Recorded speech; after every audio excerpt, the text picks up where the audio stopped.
The next session is a very nice one. Actually, we have a recorded video from Australian First Nations author Alexis Wright, a proud Wani woman who has chosen writing as her tool for advocating for rights and landscapes of Indigenous peoples.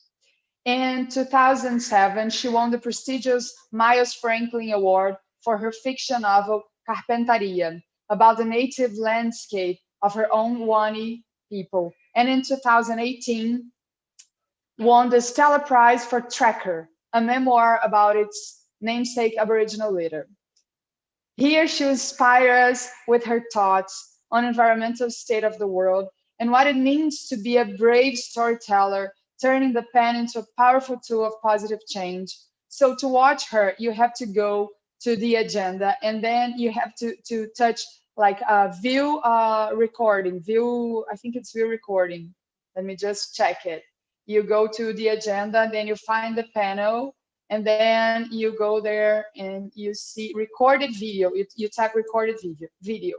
It has about 18 minutes, and then yeah, so maybe we have the view recording.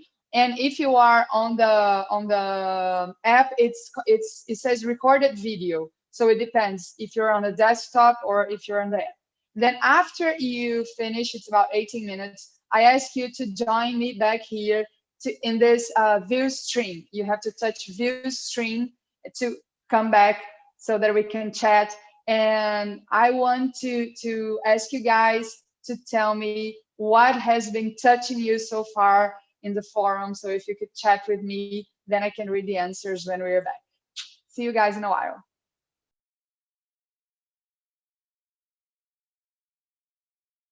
I wish to acknowledge my people and our ancestors and offer our greetings to you. I'm a member of the Wanyee Nation of the Lower Highlands of the Gulf of Carpentaria in Northern Australia, and a writer who has grown out of the stories of our people and the ancestral stories that our people safeguard in the world's oldest library, the land, seas, skies, and atmosphere of our traditional lands.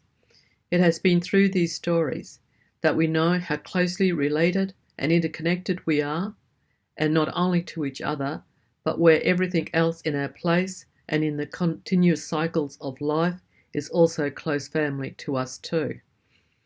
Our world teaches resilience, and I believe the survival of our culture has always been central in our thinking and embedded in our spirit. We are imbued with the world of the ancestral stories, and their power is in us. And this makes us part of the land and in a reciprocal relationship of responsibility and care. It is through constant and deep respect of the traditional laws associated with ancient story knowledge that keeps this system of interconnectedness strong. There are many epical stories that travel in storylines and over long distances in the country. Many of these stories hold deep sacred knowledge, which are kept in a strict system of safekeeping that connects people to various parts of the land where parts of the ancestral story was formed and is kept alive. We know that many of the law stories have deep association with ancient events and have been passed down through the ages to help us to always remember the power of the world we live in, that it can change and will go through cycles of renewal, and that new stories of the land will also be composed. This careful system of story keeping through story practices to keep the stories strong has helped our people to survive and become the oldest living culture in the world. There is no doubt that it gets harder for many of our people to continue to survive the ongoing effects of rampant colonisation of our country from over the last 2.5 centuries. And this is so even though we have been able to survive here for millennia. With global warming now affecting people across the planet through rising and warming seas, raging fires, flooding, and massive loss of species and ecosystems, we also know that in many parts of our country, our lands and people and culture will suffer along with billions of people, as 1/3 of the world's population will be exposed to Sahara desert-like heat within half a century if greenhouse gas emissions continue to rise at the pace of recent years, as recently reported by scientists in China, the US, and Europe in the journal Proceedings of the National Academy of Sciences. Many of our communities and old people who carry so much knowledge of our culture are already suffering from far hotter and extended summers. There are many people across the world who have already had to move or will soon need to leave their homelands. When my climate change novel, The Swan book, was published in 2013, the Australian literary critic Georgie Williamson described the book as a cursed poem, which he compared to Ibis, the poetry that Ovid composed in exile when he considered himself to be buried alive, and created poetry that reeked of sadness, isolation, pride, self-pity, and anger. He felt that my novel, like Ibis, emerges from the experience of exile, in this case the physical displacement and inward migration of Indigenous Australians since European arrival in 1788. The Swan book describes a post-apocalyptic world of climate refugees in Australia by considering this question: how far would we go as Aboriginal people to survive? I was concerned about where we were heading in continuing apocalyptic circumstances that had continued to severely affect our ability to survive 2.5 centuries of continuous invasion, the Enlightenment period, the Enlightenment project of colonisation, globalisation, and the Anthropocene, all of which had contributed to the disastrous impact on the lives of our people, our cultures, traditions, laws, lands, our soul and spirit. What was becoming of our inheritance of caring for the oldest continent on the planet, and that was held together by a fragile environment that our ancestors had managed and survived on since time immemorial. As we turn into this new century, which was at the time when I began to think about writing this novel, I wonder whether Aboriginal people in the country had the will to survive much longer.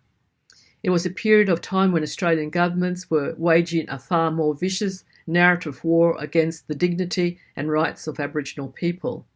The results in our fight for self-determination was disastrous, and the ground our remote communities lost then has not been regained. The question I kept asking myself was whether we had enough strength to continue fighting to survive, and I felt the full weight of this question. I wondered how we could survive if our children continued to live through times that are crippling to our survival. This led to further questions. I started to wonder what the very last Aboriginal person standing in this country would be like. What kind of people were we becoming? I also thought at the time that millions of people across the world had to be asking themselves where the world was heading. We had all heard the warnings from the environmental scientists, and I wanted to create a picture of the world that they were forecasting and which we were heading, with governments continuing to deny it was happening, and not only that, viciously opposing those who were campaigning for government action to decrease the effect of global warming. I wrote the novel to try to examine these questions about our Aboriginal concerns and the science by imagining what the world might look like in 100 years, including the mass migration at sea of tens of thousands of refugees, landless and living on the seas. Since I wrote this book, the world is changing far more dramatically through global warming than I could have imagined at the time. Now we no longer have to try to imagine global warming because we can see the major catastrophes in the climate emergency unfolding around us. With a quickly heating planet, our valuable and fragile communities know that we are experiencing greater difficulties in being able to survive on our traditional lands. The catastrophic bushfires engulfing the traditional country of a number of our people burnt for months early this year. It burnt 12.6 million hectares of land that might have been mitigated, or at least had been of a lesser ferocity if Australian authorities had better acknowledged and had been prepared to use Aboriginal land and fire management practices, which were extensively used in this country before colonisation, and we're using again on our traditional lands that we've been able to gain back into our ownership. The fires affected millions of people, and the Royal Commission on the Bushfires, now underway in Australia, recently heard that the smoke killed hundreds of people, 1 billion animals perished in the fires, and billions of trees were destroyed. In our culture, when someone dies, there is a smoking ceremony as part of the mourning. But after these fires, there was no national ceremonial of mourning for what was lost, and then the world was so dramatically changed by COVID-19. Every September in the Gulf of Carpentaria, across the homelands of my Gungalita countrymen, Murrindu Yenna, the natural phenomena of the morning glory cloud travels across the skies early in the morning, and it is believed that by Murrindu's people that the ancestors are coming by to check up on their families, and it is this form of renewal and regeneration, as are in other of our ancient stories. The smoke that came from the bushfires of all that was lost on our traditional lands, the pride of all our close relatives, end up being emitted as 434 million tonnes of CO2 into the atmosphere. And a huge story was still circling the globe 4 months later in a plume that was 5 kilometres high and hundreds of kilometres wide. The inward migration can be described as being locked in a prison of the mind. It can also be described as a dwelling place of stories, where the stories of our culture are kept in the mind for a mind that knows how to read country. Or the inward migration can be described as the solitary inward journeys to the home country in the mind, or turning away from the bombarding speed of reality, of where we go to slowly pick things apart, then to come out the other side, sometimes with a map of how to make some sense of our world. And inward migration can also be thought about as closing one's country, the place in the mind from others. It is through an inward gaze that we can go back to our country to talk with the spirits about how the deep feelings of culture can be thought through, cared about, and compared with our knowledge of the world. It is where we examine truth and where art and beauty so beloved by the Aboriginal mind can live, and which can be seen through all of our art and stories, from the traditional to the contemporary art forms. This is where we fashion the stories.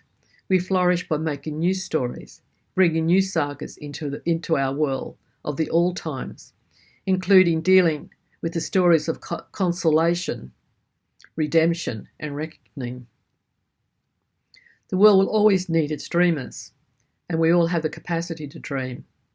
But the storytellers and writers will need to dream big and have a far greater storehouse in the mind for creating the imaginative thinking necessary to respond to the massive changes of a rapidly changing world. These writers will need to have endless courage, skill, and dedication.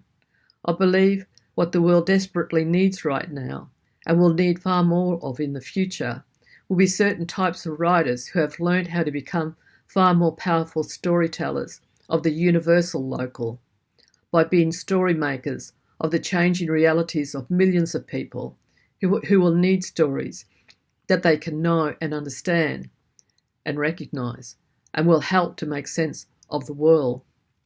These writers will need to be like the outstanding wisdom storytellers of their tribal nations in the storytelling world of senior lawmen and women, such as those in our homelands across the continent. We will need the bravest of writers who will work the craft of writing to the bone by being fully immersed in all of the realities of the world, as well as their own small space, and who will endlessly fuel and search through the backwaters of their mind, heart and soul to find the way to powerfully articulate the new stories, the new sagas, the new imagination, the new epics of the world. These writers will know no boundaries and will lead the future of literature. They will not hide away in fear of reprisals or being too afraid to take risks, and they will not shy away from recognizing and articulating the interconnectedness of the world. They will find a way, and we must help them to be willing to write about global warming in all of its realities, and not only from how they see it in the smallest pockets of the world, but be able to see way past their own personal address by emerging more fully in the larger scale of the crisis facing the planet. They will need to keep up with the speed with the changing climate across the world and have the guts to stay on board with the speed, diversity, geographical realities, and the intensity of the changes by fully recognizing that what is happening is full on and not maybe or sometime in the future or somewhere else, but now, and recognize if they have the ability to write, then make the words count for something real, be it for the big or the small. Writers have a mammoth task ahead, and if the work of the writer is to contribute to how we engage with this changing world, then their work will become larger and harder. This will mean that writers must develop ever greater literary and imaginative minds, and the dexterity to be able to tell well the challenging stories of our times and of the times ahead. They will need to be able to get into our soul, to convince us, to plant seeds of doubt, and talk of wonder and of the amazing, to build compassion for the world, and in nurturing the ways we behave towards it. Storytellers and writers have always nurtured our understanding of ourselves and our sensitivity towards hearing the stories of others, so there is no reason why we cannot expect writers to broaden our sense of humanity away from the narratives of narrow political self-interest or the self-indulgence that had hijacked the world and put it into the state of global emergency. The writers must be capable of seeing that all time is intertwined, important, and unresolved, as Aboriginal people see the time immemorial in our culture. Their literature can be a powerful instrument of persuasion, with the capacity to contribute to the global conversation in shaping how we think about living with climate change. These will be the writers that will create the new epics and the new sagas to add to those that came before and contribute ways of understanding what lies ahead. The literary mind of the type of storyteller I'm talking about is one that creates freely, that knows no boundaries, that seeks knowledge widely, to tell the stories of our times fearlessly, powerfully, more imaginatively, more extensively, and loudly. This has to be the type of literary mind that is borderless and is bountiful in finding ways to powerfully create the world anew each and every time that we tell a story by working with the unimagined or unimaginable, to build on what we know and rebuild what has already been imagined in the stories we tell ourselves. By this, I mean is the story of all life as being equally of value, where the light is not shining on ourselves but on the whole. We need to develop this way of imagining. We can do this in the dreamlike state of imagining by being continuously curious about the wonder of the world, and through shifting and reshaping our positioning and influences of what we have known or understood, just like our ancestors did. Thank you for the opportunity to speak at your important forum.